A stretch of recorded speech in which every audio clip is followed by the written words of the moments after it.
When I first got involved in Judaism, seriously got involved in Judaism, intellectually, consciously, I noticed something interesting.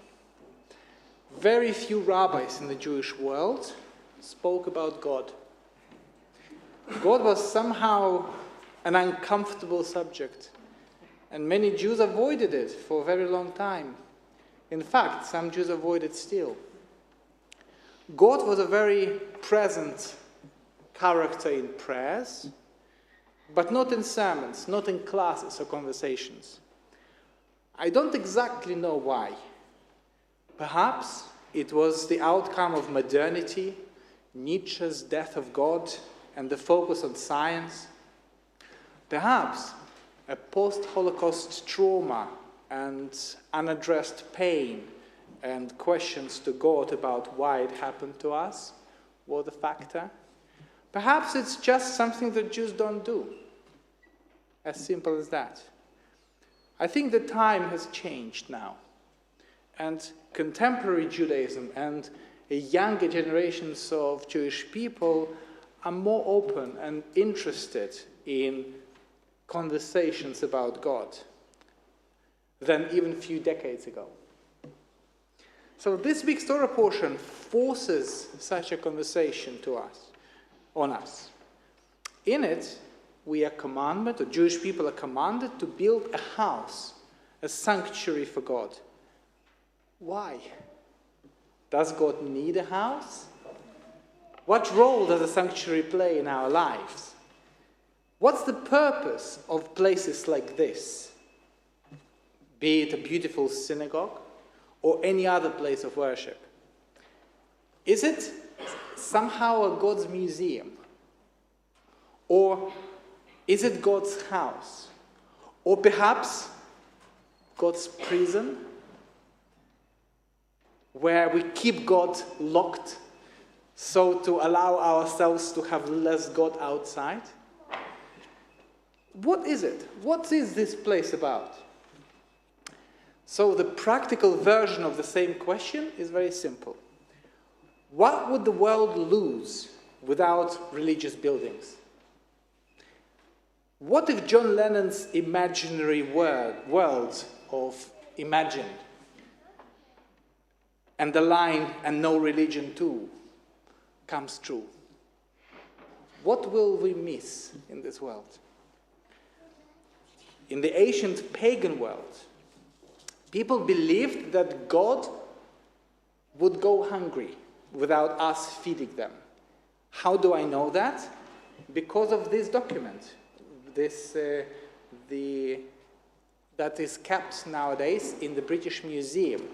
It's tablet 11 of the Epic of Gilgamesh. So this very tablet contains a story. First of all, it predates the Torah, and it contains a story of a flood. That God sent flood on the earth, and Gilgamesh was the one who built a little boat and survived the flood. The interesting detail that differs the Gilgamesh myth from the Noah's Ark story is in this story, during the flood, the gods became very hungry and thirsty after destroying humanity because there were no people left to offer sacrifices and feed them. And in the Torah, of course, it's a different story. But that's how I know that in the past people believed that gods or this idolatrous gods needed people. Some of the Torah texts, by the way, seem to reflect a similar understanding of God. However, as our religion, our tradition, our philosophy, understanding of God developed, we developed new and different ideas. The early rabbis offered a different answer through an imaginary conversation with God. In a midrash, they picture the people explaining to God. So God, in the midrash, God asks people, why do you want to build me a house? You don't need it. And then people reply in saying, well, you see human rulers have beautiful palaces, rooms where offerings are brought to them and where the people can demonstrate their loyalty and love. The people say to God, shouldn't you, our ruler, have such a palace? And according to this legend, God responds, my children, I have no need for such a place. After all, I don't eat or drink. Obviously, however, you have a need for such a place. It will help you experience me. For that reason, build me a sanctuary and I will dwell among you. So that's the Midrash, expanding this phrase in this week's Torah portion, medieval Torah saying that God doesn't need it, it's we do. Building up on this idea, medieval Torah scholar Maimonides, in his Guide of the Perplexed, concludes that God's decision to allow people to build temples and offer sacrifices was a concession to human psychological limitations. Even though God doesn't need sacrifices, to suddenly ban all sacrifices would have been contrary to human nature. Also, it would have been too much to have expected the Israelites to leap from pagan worship and uncontrolled animal sacrifices to prayer and meditation in one step. In the Guide of the Perplexed, he writes, this custom of animal sacrifice was common among many peoples at the time, and it was the prevailing mode of worship to which the Israelites were raised. God did not command us to abandon or cease these practices of service, for to obey such a commandment would have been contrary to human nature, which generally tends to stay with what it used to. It would, in those days, have made the same impression as a prophet would have made today, that we should stop praying to God, nor fast, nor seek divine help in times of trouble, that we should serve serving in thought alone and not through any actions. So, meaning that in the past, people were so accustomed to animal sacrifices that you couldn't just stop them.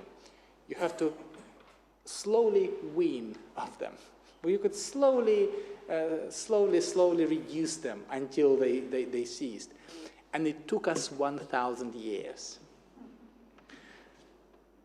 And what's interesting here, that I think Maimonides plants in us an idea that maybe God doesn't need us to talk to God. Maybe we should worship through other means. It's a very interesting idea, which was articulated in the 12th century of the Common Era. So a more contemporary scholar, Rabbi Morris Adler, identified 4 tasks for the ancient Mikdash, for the ancient tabernacle or sanctuary, or for modern synagogue. In this book, he says, the first purpose of a place of worship is to conserve, to guard against oblivion the great insights and concepts that have been developed by human beings through the ages. Adler points out that new generations often destroy their past, and it's the role of religion to preserve the accumulation of wisdom, of human insight. Our religious sanctuaries proclaim, don't destroy the ancient landmarks, build on them. Not to create revolutions, but evolutions. The second task of the sanctuary is to scrutinize, to criticize, and evaluate. Religious sanctuaries, Adler argues, must constantly present an ethical code that doesn't surrender to expediency, that doesn't give way to hysteria of the time, that sees the problems of our time from the perspective of a great background of experience and faith. The third function of the sanctuary is to enlarge the lives of people. Religion seeks to tell people, don't starve yourselves by limiting yourself only to the struggle of livelihood. Don't become the prisoner of your own ego.